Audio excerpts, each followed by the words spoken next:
Time. Climate change crusader Al Gore profiting off investments in companies backed by your taxpayer dollars.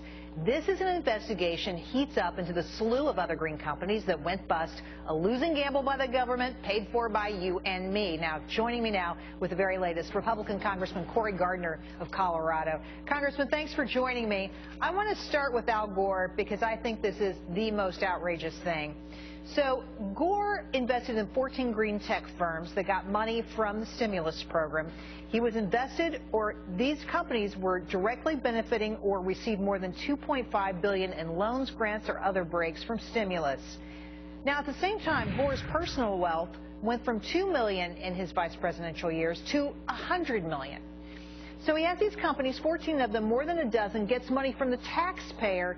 Why is it Gore who gave money to Obama as a contributor, why is he getting all this money from taxpayers? You know, this really fits a pattern of what's happened the past 4 years under the President Obama administration.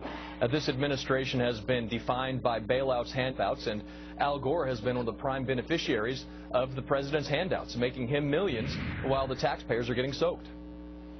You know, it's just, you know, like, it's okay, so you believe in green energy, but why give the money to your friends? Why give the money to your donors? What's going on here?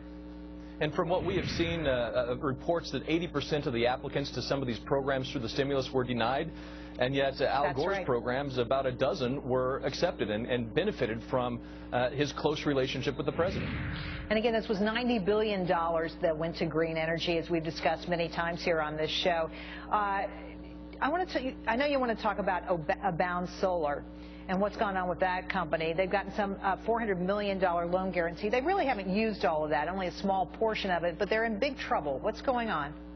Well, you know, Abound Solar is a company in my district that now has hundreds of people out of work because of their bankruptcy. This is the third company, I believe, that went bankrupt through this program.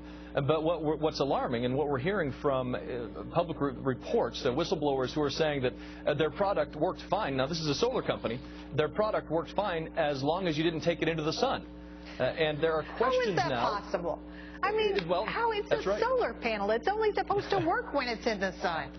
That's exactly right, and we're wondering now, because we also have indications that there were engineering reports that were available to the Department of Energy in October of 2000, when the loan was approved in December. And so a couple of years ago, when the loan was approved, we have seen reports that they knew, the Department of Energy possibly knew, that they had a faulty product, and yet went ahead and closed the loan and made those sales of faulty equipment. You're investigating this, as I understand. What are you finding out right now?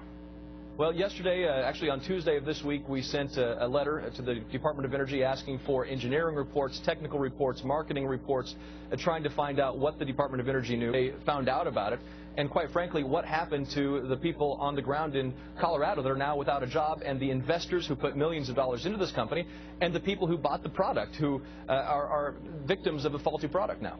Well, you know, I hate to bring up Solyndra, but let's bring up Solyndra, right? So this is a company that took $500 billion of our taxpayer dollars, and now they want to file a bankruptcy petition that will allow executives there to actually save their own taxpayer money.